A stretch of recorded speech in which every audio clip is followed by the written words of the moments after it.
ಪ್ರತಿಭಟನೆಯ ನಾಯಕರಂತೂ ತುಂಬ ದೊಡ್ಡ ದೊಡ್ಡ ಡೈಲಾಗ್ಗಳು ಹೊಡೆದಿದ್ದಾರೆ. ಮಹಾರಾಷ್ಟ್ರದ ಡಿಸಿಷನ್ ಮಹಾರಾಷ್ಟ್ರದಲ್ಲಿ ಮಾತ್ರ ಆಗೋದು ಅಂತ ಕೂಡ ಮಾತಾಡ್ತಿದ್ರು. ಏನೇ ಆಗಲಿ ಮುಖ್ಯಮಂತ್ರಿ ನಮ್ಮವರೇ ಅಂತ ಟೇಬಲ್ ಕೂಟ್ ಎದ್ದು ನಿಂತಿದ್ರು. ಇವಾಗ ಏನಾಗುತ್ತೆ, ಆ ಲೆಕ್ಕಾಚಾರಗಳು ಎಲ್ಲಿ ಹೋಗುತ್ತೆ ಅನ್ನೋದು ಬಹಳ ದೊಡ್ಡ ಮಟ್ಟದ ಕುತೂಹಲ. ಇಲ್ಲಿಗೆ ನಿಲ್ಲೋದಿಲ್ಲ, ಅಭಿ ಪಿಕ್ಚರ್ ಬಾಕಿ. ಮುಂದಕ್ಕೆ ಹೋಗೋಣ. ನಿನ್ನೆ ರಕ್ಷಣೆ ಕೊಡಬೇಕಾದಂಥ ಪೊಲೀಸರೇ ಬೀದಿಗಿಳಿದಿದ್ರು. ಇವತ್ತು ಕಾನೂನು ಕಾಪಾಡಬೇಕಾದ ಲಾಯರ್ಗಳು ರಸ್ತೆಗಿಳಿದು ಪ್ರೊಟೆಸ್ಟ್ ಮಾಡಿದ್ರು. ಅಷ್ಟೇ ಅಲ್ಲ, ಕಾಕಿ ವಿರುದ್ಧ FIR ಹಾಕದಿದ್ರೆ ಆತ್ಮಹತ್ಯೆ ಬೆದರಿಕೆ ಕೂಡ ಒಡ್ಡಿದ್ದಾರೆ. ಹಾಗಾದರೆ ಇವತ್ತಿನ ಪ್ರೊಟೆಸ್ಟ್ ಹೇಗಿತ್ತು? ಇಲ್ಲಿದೆ ನೋಡಿ ಸ್ಟೋರಿ.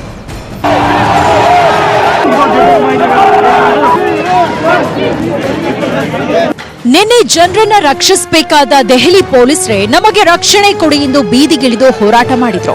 ಆದ್ರೆ ಇಂದು ನ್ಯಾಯ ಕೊಡಿಸೋ ವಕೀಲರೇ ಕೋರ್ಟ್ ಕಲಾಪ ಬಂದ್ ಮಾಡಿ ಬೀದಿಗಿಳಿದು ಪೊಲೀಸರ ವಿರುದ್ಧ ಪ್ರತಿಭಟನೆ ಮಾಡಿದ್ರು. ದೆಹಲಿ ಹೈಕೋರ್ಟ್ ಸೇರಿದಂತೆ ಜಿಲ್ಲಾ ಕೋರ್ಟ್ ಕಲಾಪವನ್ನ ಬಂದ್ ಮಾಡಿ ವಕೀಲರು ರಸ್ತೆಗಿಳಿದಿದ್ರು.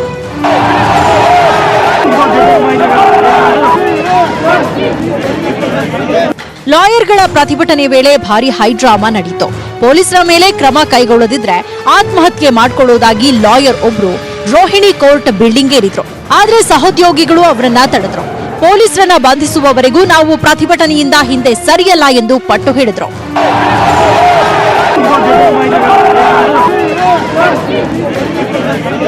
ಈ ವೇಳೆ ಮಧ್ಯಪ್ರವೇಶಿಸಿದ ಬಾರ್ ಕೌನ್ಸಿಲ್ ಮುಷ್ಕರ ಅಂತ್ಯಗೊಳಿಸುವಂತೆ ಕರೆ ನೀಡಿತು. ಆದ್ರೆ ಇದನ್ನ ತಿರಸ್ಕರಿಸಿರುವ ವಕೀಲರ ಸಂಘ ನಾಳೆಯಿಂದ ಯಾವುದೇ ಕೋರ್ಟ್ ಕಲಾಪಕ್ಕೆ ಹಾಜರಾಗಲ್ಲ ಅಂದ್ರು. ಆದ್ರೆ ನಾವು ಕಲಾಪಕ್ಕೆ ಅಡ್ಡಿಪಡಿಸಲ್ಲ ಅಂದ್ರು. ಕೋರ್ಟ್ಗೆ ಪೊಲೀಸರು ಬರಲಿ, ನಾವು ಅವರನ್ನ ತಡೆಯಲ್ಲ. ತಪ್ಪಿತಸ್ಥ ಪೊಲೀಸರನ್ನ ಬಂಧಿಸುವವರೆಗೂ ನಾವು ಪ್ರತಿಭಟನೆ ಹಿಂಪಡೆಯಲ್ಲ ಎಂದಿದೆ. ಇನ್ನು ಬಾರ್ ಕೌನ್ಸಿಲ್ ಕೂಡ ವಕೀಲರ ಪ್ರತಿಭಟನೆಯನ್ನ ಬೆಂಬಲಿಸಿದೆ. ಅಲ್ಲದೆ ಪೊಲೀಸರ ವಿರುದ್ಧ FIR ದಾಖಲಿಸಲು 7 ದಿನಗಳ ಡೆಡ್ ಲೈನ್ ನೀಡಿದೆ. हमने उन वकीलों को नोटिस दिया बार एसोसिएशंस के थ्रू, हम उनके खिलाफ एक्शन लेने जा रहे हैं. लेकिन कल जो कुछ हुआ ITO के पास, मीडिया ने वकीलों के खिलाफ सारा चीज दिखाया. जो पुलिस की बर्बरता, जो पुलिस की जाति थी, उसको दिखाने में आपने कोताही बरती थी. वो जितना उसकी भर्त्सना हो सके उसको करे. ऐसी वारदातें फिर आइंदा ना हो.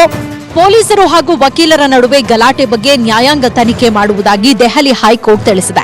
ತಪ್ಪಿತಸ್ಥ ಪೊಲೀಸರನ್ನ ಕೂಡಲೇ ಬಂಧಿಸುವಂತೆ ದೆಹಲಿ ವಕೀಲರು ಸುಪ್ರೀಂ ಕೋರ್ಟ್ ಮೊರೆ ಹೋಗಿದ್ದಾರೆ. ದೆಹಲಿಯಲ್ಲಿ ವಕೀಲರು ಕೋರ್ಟ್ ಕಲಾಪ ಬಂದ್ ಮಾಡಿದ್ದನ್ನ ಪ್ರಶ್ನಿಸಿ ಕೆಲ ಕಕ್ಷಿದಾರರು ಕೋರ್ಟ್ ಮುಂದೆ ಪ್ರತಿಭಟನೆ ಮಾಡಿದ್ರು.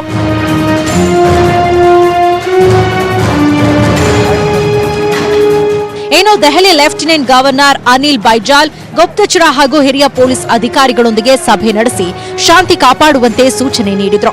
ಮಾಜಿ IPS ಅಧಿಕಾರಿ ಕಿರಣ್ ಬೇಡಿ ಪೊಲೀಸರ ಪರ ಬ್ಯಾಟ್ ಬೀಸಿದ್ದು, ಹಿರಿಯ ಅಧಿಕಾರಿಗಳು ಕಿರಿಯ ಅಧಿಕಾರಿಗಳಿಗೆ ರಕ್ಷಣೆ ನೀಡಬೇಕು ಎಂದಿದ್ದಾರೆ. ಇನ್ನು ಇದೇ ಮೊದಲ ಬಾರಿಗೆ ದೆಹಲಿಯ ಪೊಲೀಸ್ ಹೆಡ್ ಕ್ವಾರ್ಟರ್ಸ್ಗೆ ಸೇನಾಪಡೆಗಳು ರಕ್ಷಣೆ ನೀಡಿದ್ದು ವಿಶೇಷವಾಗಿತ್ತು. Bureau report, news 18 Kannada.